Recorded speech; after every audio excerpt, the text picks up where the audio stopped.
Hey friends, I'm super excited to announce that I'm going to go ahead and start my first YouTube video for Rusted Money Ranch.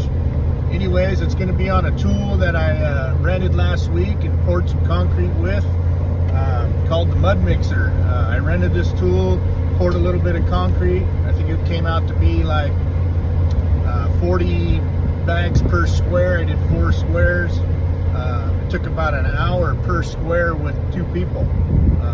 I did do one by myself, but it was a little much to be able to load it and screed and try to finish it all by myself. So I ended up getting some help from my brother. It took us about an hour to get the mud in the hole, and then I was able to do the rest on my own after cleaning the machine and getting it put away. Anyways, I was so excited I went ahead and ordered one for myself. I just went and picked it up. I'm headed out to the valley now. I'm going to get it unloaded, and we'll do maybe an unboxing and some things that I like and maybe some things that I didn't like about it. So we'll catch you when we get there. Thanks. All right, everybody, we're rolling in here. I'm going to get this thing backed in, and we'll go ahead and start with unloading these boxes and showing you what we got.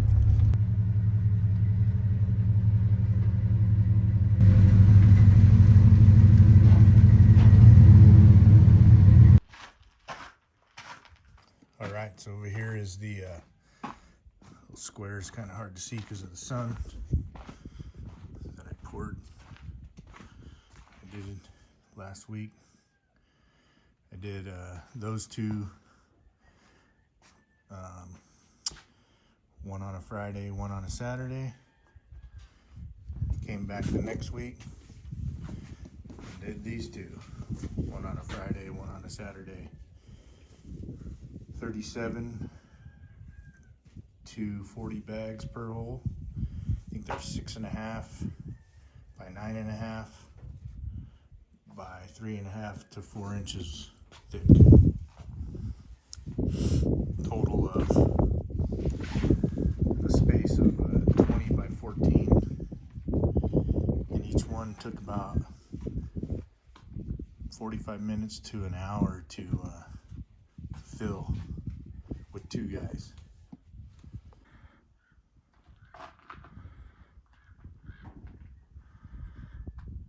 All right, here are the boxes. They came 3 boxes, a small, medium, and large. I would imagine one's the wheels, the hopper, and the machine. Only thing I didn't get was the extension. It was they were out of it, back ordered, so I didn't bother to even order it. Maybe pick one up later. They're good to have.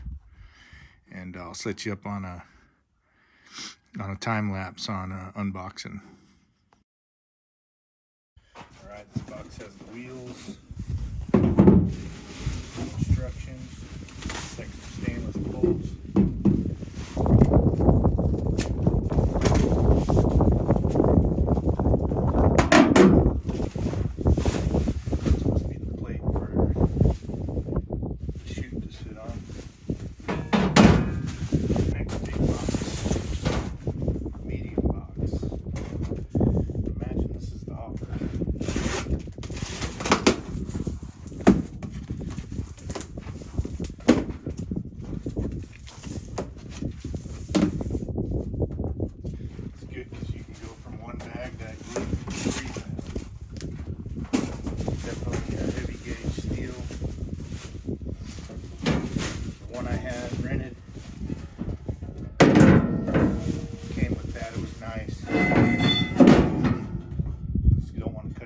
On that. Let's set this stuff out of the way.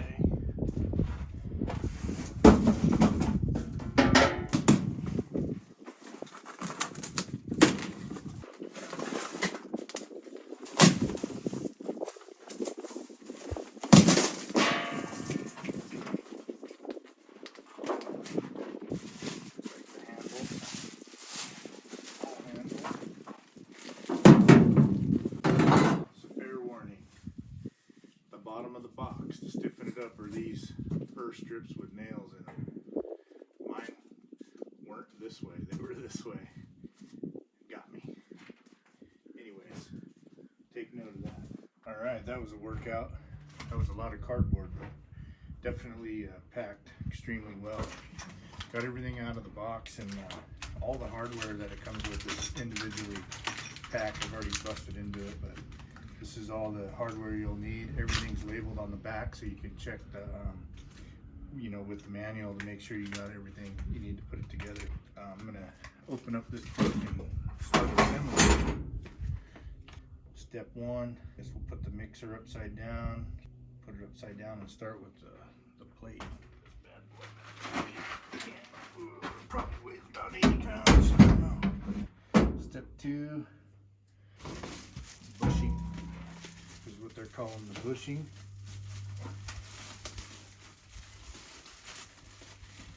This is because it swivels.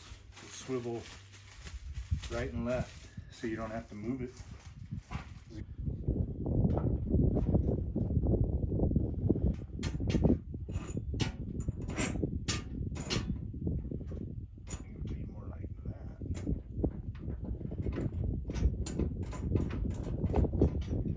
Smart enough to figure it out on our own or make something work, but there is no detailed picture of the right way to do the spring. Basically, I'm just using an adjustable wrench.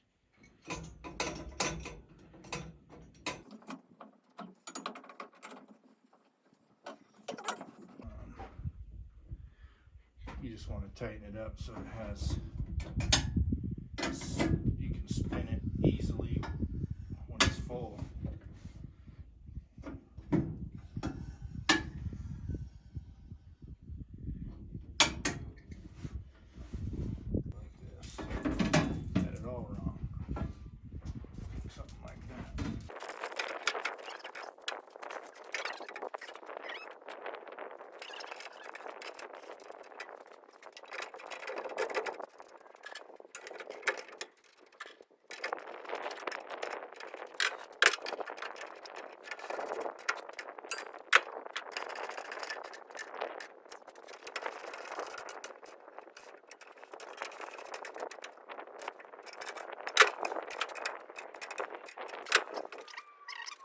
The axle slides through, just like that. Wash it on the outside. Alright. So the only thing I'm missing is the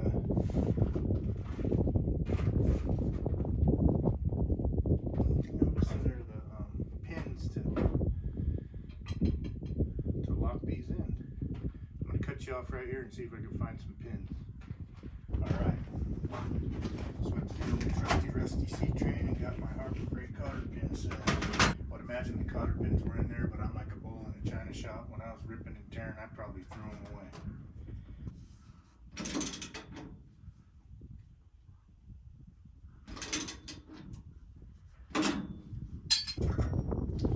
Got full rotation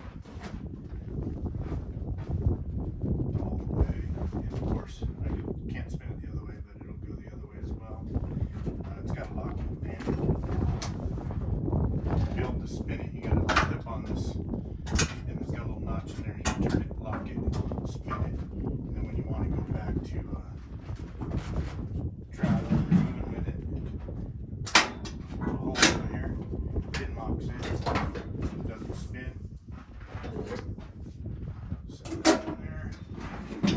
On this side, got the water hose hookup, a little T-knob in here, and a little water hose.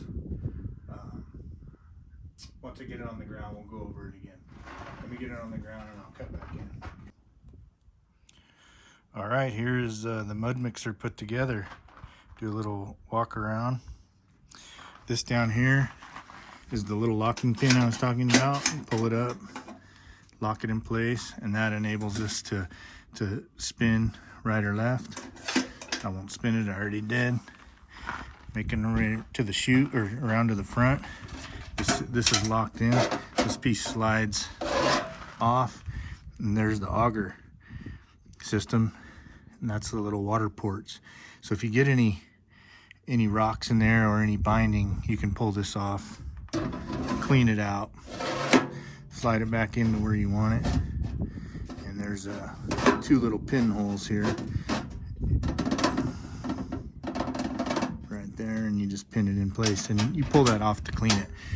If you get the extension chute, these are where it sits. It's got a bolt in the chute, and it just kind of plops right down and gives you another 18 inches or so. Like I said, they were out of stock on that, so I'm just going to use something DIY, maybe like an old gutter, or bend a piece of aluminum. In the front, you got the forward on and the reverse. The reverse is if you get a bind, something big down in the hopper, and it locks up, you can hit reverse and then forward again and it'll start. This is your water control. When I was doing it, I was probably around 35 or 40, but it'll go all the way up to, it looks like 80 or 90. So you can adjust that per your liking to your mix, if you want it wet or a little bit drier. Go into the top here. That's the chute. So it's got the spine right here to bust your bags. There's a little grate. There's the auger down in there.